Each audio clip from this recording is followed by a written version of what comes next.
Nahmaduhu wa nusalli wa nusallimu ala rasulihil karim, amma ba'du. Ada seorang ulama besar di India. Satu ketika dia bersilaturahmi dan berbincang-bincang dengan Maulana Ilyas rahmatullah alaih.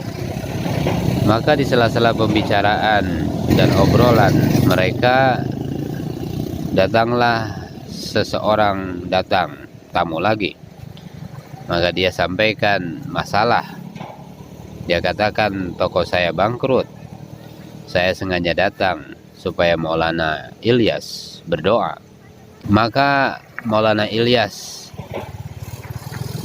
tidak mendoakan orang itu, tetapi dia katakan, berangkatlah kamu 4 bulan.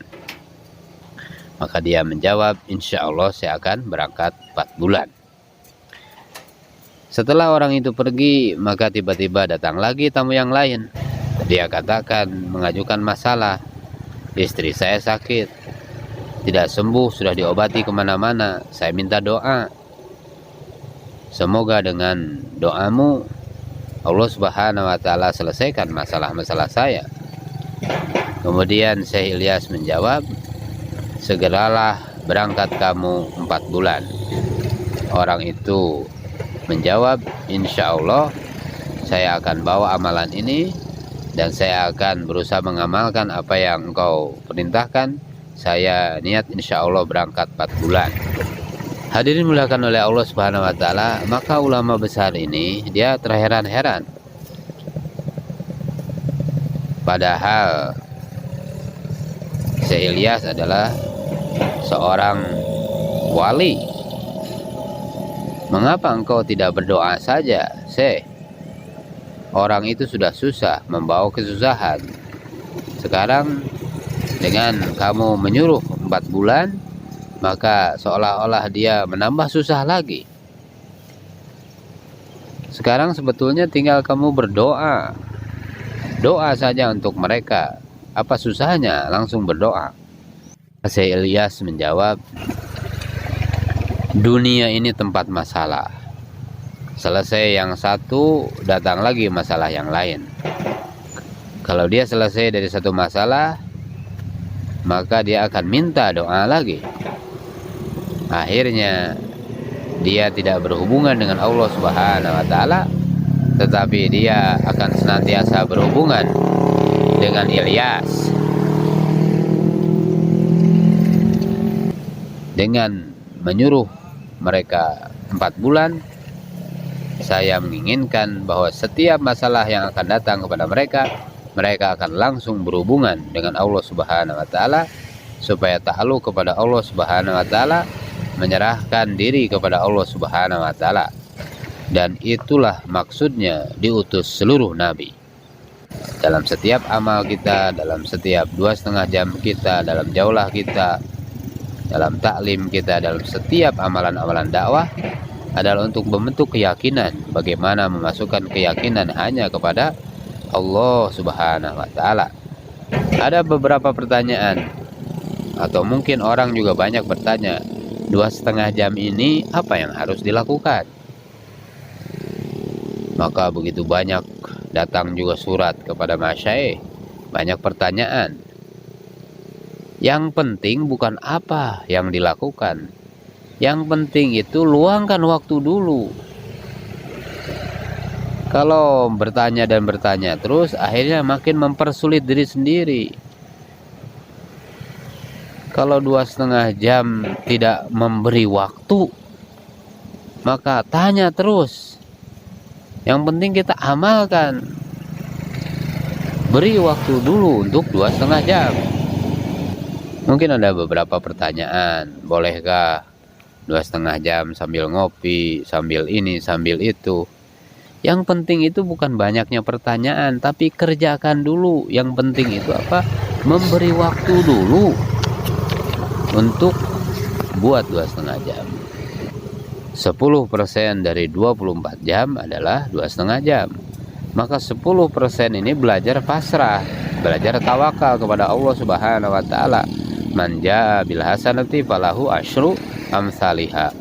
Kita belajar 10%, maka kita dianggap tawakal 100%. Bagaimana kalau 2,5 jamnya dibagi 2? Maka Maulana Umar Falanpuri memberikan contoh, ada raja masih muda belum punya istri. Raja itu ingin nikah, maka cari yang umurnya 18 tahun dengan syarat-syarat yang ditentukan. Setelah dicari-cari, ada di kampung sebelah umurnya 9 tahun. Ada lagi di kampung yang lain, ada umurnya juga 9 tahun dengan ciri-ciri dan syarat-syarat yang sesuai, tapi umurnya 9 tahun dua-duanya.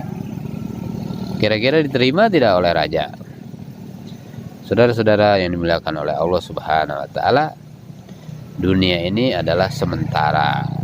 Kita hidup di dunia, maka kita harus bisa membagi.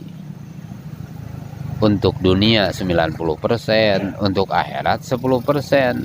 Padahal apa? Padahal dunia itu sementara. Allahu Akbar.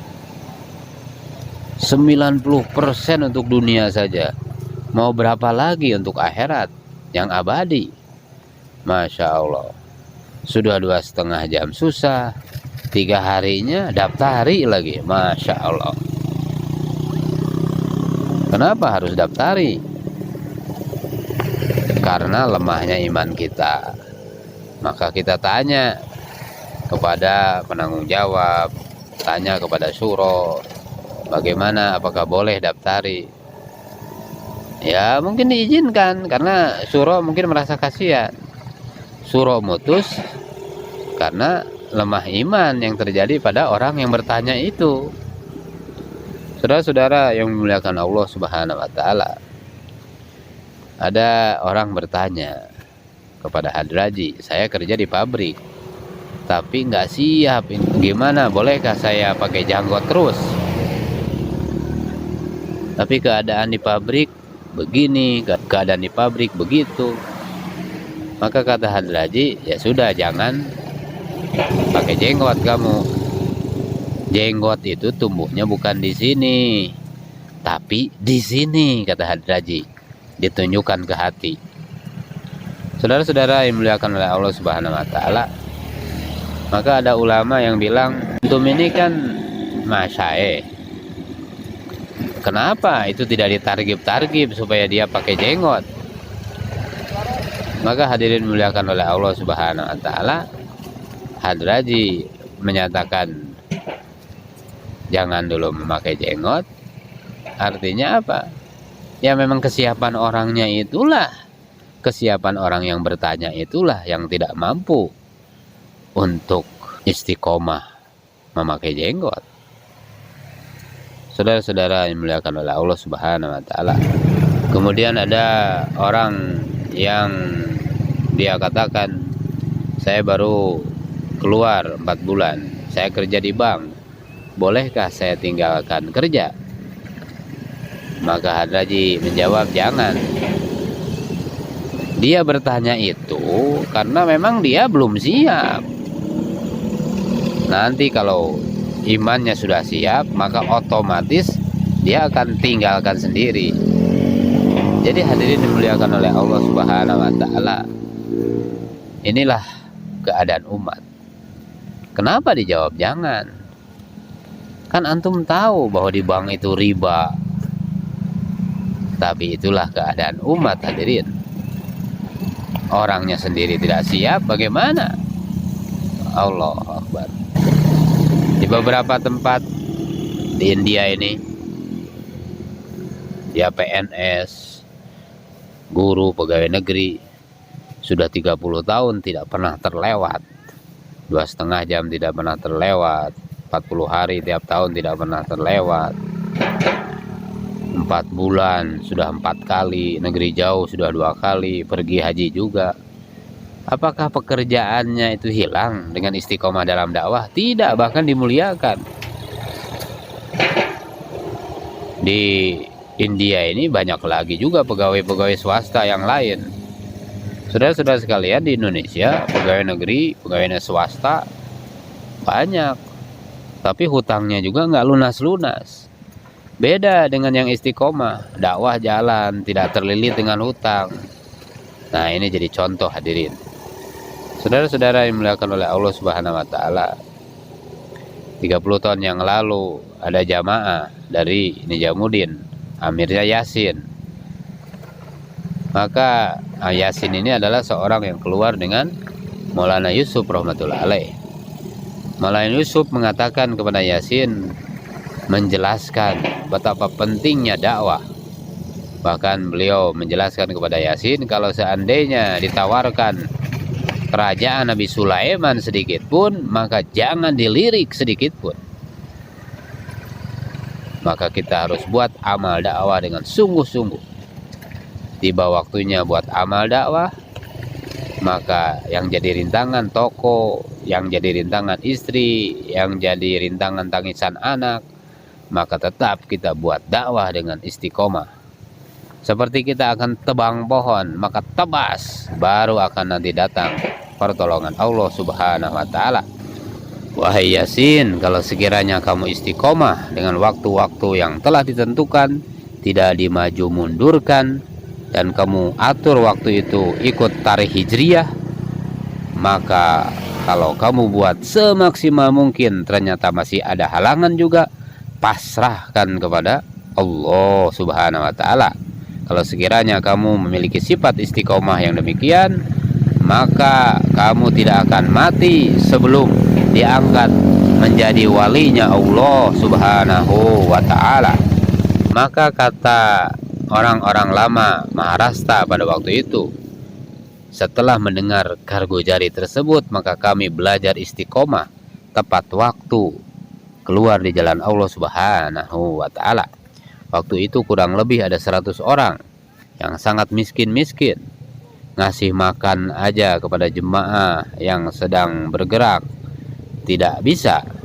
Sekarang mereka sudah safar ke negara jauh berkali-kali, naik haji berkali-kali. Ada seorang karkun yang namanya Sabir. Dulu dia adalah tukang tambal ban di pinggir jalan. Maka Allah Subhanahu wa Ta'ala telah angkat dia dari pinggir jalan. Sekarang Allah Subhanahu wa Ta'ala telah angkat dia menjadi da'inya Allah Subhanahu wa Ta'ala. Haji sudah 3 kali, ke negara jauh sudah 5 kali. Mau ke negara jauh aja sekarang dia tinggal berangkat. Ini karena apa? Karena istiqomah. Dia buat dengan ketetapan waktu keluar di jalan Allah Subhanahu wa Ta'ala. 2,5 jam tidak dimaju mundurkan, 3 hari tidak dimaju mundurkan, 40 hari tiap tahun tidak dimaju mundurkan. Istiqomah dalam amal dakwah. Apakah istiqomah ini untuk menyusahkan orang, atau istiqomah itu untuk menyenangkan orang? Allahu Akbar. Ada seorang karkun namanya Sultan Bai, kerja di pabrik kain, gaji rendah tapi istiqomah. Sehari kerjanya 12 jam, 2,5 jamnya beliau tidak terlewat. Tiap malam markas itu asar sudah nyampe, setelah isyraq pulang. Maka dengan adanya istiqomah ini sekarang Allah Subhanahu wa Ta'ala telah perbaiki kehidupannya. Allahu Akbar. Jadi istiqomah itu adalah untuk menyenangkan, bukan untuk menyusahkan. Semua bersedia insya Allah. Maka kata orang-orang lama di Maharashtra, mereka mengatakan sejak kami mendengar kargo jari dari Bayi Yasin itu, sejak saat itu kami istiqomah. Dari satu masjid diberangkatkan jemaah ke negara-negara jauh. 50 masjid di desa kami, 50 masjidnya hidup 5 amal. Ini tijarat yang paling menguntungkan. Kita dapatkan keuntungan. Allah Subhanahu wa Ta'ala akan ampuni dosa-dosa kita.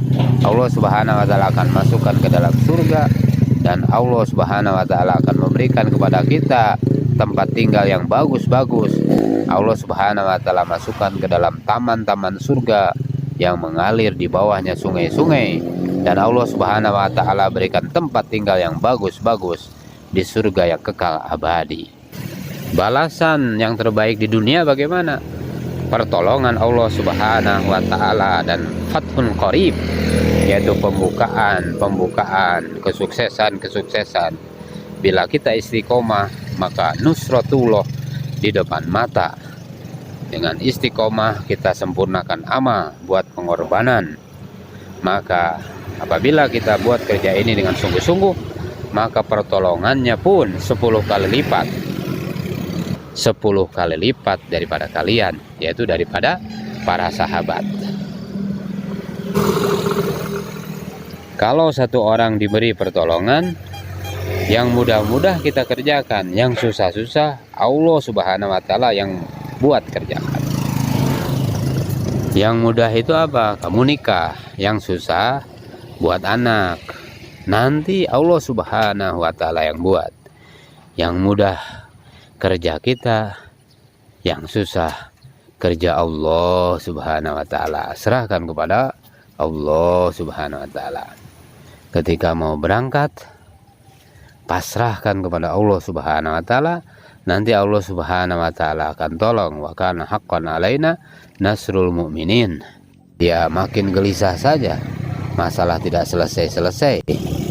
Padahal yang memberikan masalah adalah Allah Subhanahu wa Ta'ala, tapi dia ingin menyelesaikan sendiri, seolah-olah dia mampu menyelesaikan masalah sendiri. Padahal Allah Subhanahu wa Ta'ala pemilik kun fayakun. Kalau dimaju mundurkan, apa bisa bentuk yakin? Para sahabat menyaksikan nusratullah, itulah yang disampaikan. Kita yang disampaikan baru dari kumpulan bayan-bayan, kumpulan malfuzot, kumpulan kaset-kaset, kumpulan mudzakarah. Tapi para sahabat menyaksikan nusratullah, itulah yang disampaikan. Maka kita perlu memikirkan bagaimana kerja ini berkelanjutan. Kami bukan jamaah yang suka main-main taskil, sedikit-sedikit taskil, tapi tidak memikirkan langkah selanjutnya, bagaimana pembinaan selanjutnya, bagaimana pembenahan kerja, bagaimana kerja ini berlangsung, kerja ini dilanjutkan, diteruskan, bagaimana membina kerja, bagaimana melestarikan kerja, bagaimana membina kerja, bagaimana mengeluarkan orang, membentuk pikir yang benar dalam kerja dakwah ini. Di tiap halaqah mendata 4 bulan 40 hari. Kemudian jamaah terdiri dari 2 orang lama ditambah 2 orang baru atau simpatisan. Bukan syarat kita buat jaulah 2 ke masjid yang 0 amal atau 1 amal. Masjid yang dekat dengan kita, maka itulah yang kita buat jaulah 2. Orang-orang baru, orang-orang yang dingin, dan orang-orang yang simpatisan, maka kalau mereka ngasih setengah jam saja, tidak apa-apa, kita terima waktu mereka. 4 atau 5 amal masjid yang kuat, maka kita bantu berikan 2 masjid. Orang lama bisa enggak tiap halaqah seminggu sekali bertemu? Tarik Kargozari, masjid yang digarap bagaimana? Kita minta Kargozari yang kerjasama 3 masjid. Maka tiap orang lama ini memikirkan bagaimana 3 masjid ini bisa kita buat kerjasama, tanggung jawab. Maka kita perlu menyiapkan 2 orang ke India, Pakistan, Bangladesh. Kalau siap 12 orang. Kalau ada 12, kalau ada 1 zone 16 halaqah, berarti 16 jamaah ke India, Pakistan, Bangladesh. Tiap halaqah 1 jamaah ke IPB, India, Pakistan, Bangladesh. Dalam setahun berarti 16 jamaah. Setiap 4 bulan berangkatkan 3 orang, yaitu berangkatkan 4 bulan. Maka 6 kumpulan masjid tiap 4 bulan dapat diberangkatkan 18 orang. 1 halaqah paling tidak diberangkatkan 3 jamaah. 2 orang lama sudah menentukan kapan 40 harinya. Orang-orang lama yang dipasangkan dengan orang-orang baru tadi ditentukan kapan waktunya keluar 40 hari. Maka pilihan hanya ada 2, mau bentuk jamaah 40 hari atau jemaah 4 bulan ke India, Pakistan, Bangladesh. Saudara-saudara yang dimuliakan Allah Subhanahu wa taala, kalau misalnya di satu zona, katakanlah zona barat, itu ada karkun 4 bulan atau 40 hari, kira-kira 577 orang, maka kita bulatkan misalnya 600 orang, maka bentuk 22, maka berarti 300 jemaah 40 hari dalam 1 tahun. Kalau bisa ditertibkan, misalnya kalau 7 zona ada di Jakarta, misalnya kita tidak usah bagaimana nunggu istimewa besar-besaran, tetapi yang kita buat, yang kita usahakan adalah bagaimana kita akan keluar besar-besaran. Inilah cara yang sederhana, saudara-saudara yang dimuliakan oleh Allah Subhanahu wa taala. Ini cara sederhana, karena kita tidak jalankan ya jadi susah. Maka kita insya Allah kita akan buat kerja ini, memulainya insya Allah. Maka para penanggung jawab maka keluar di zona masing-masing dalam 1 tahun ini. Jangan khawatir takaja provinsi, selama 1 tahun kita konsentrasi. Nanti kalau datang takaza 10 kali lipat juga bisa di cover. Sehingga kalau ada takaja dari Raiwin berapapun jumlah, kita siap, bahkan kita siap takaja ke seluruh dunia pun. Maka hadirin yang dimuliakan oleh Allah Subhanahu wa taala, kemudian kita sampaikan juga ama-ama komi kita dan juga Kargozari kerjasama 3 masjid ini dalam musyawarah bulanan. Semoga Allah Subhanahu wa taala beri kekuatan kepada kita untuk meningkatkan kerja di muhala kita, di halaqah kita, dan di markas kita insyaallah. Subhanallah wa bihamdihi, subhanakallahumma wa bihamdika, asyhadu an la ilaha illa anta, astaghfiruka wa atubu ilaik.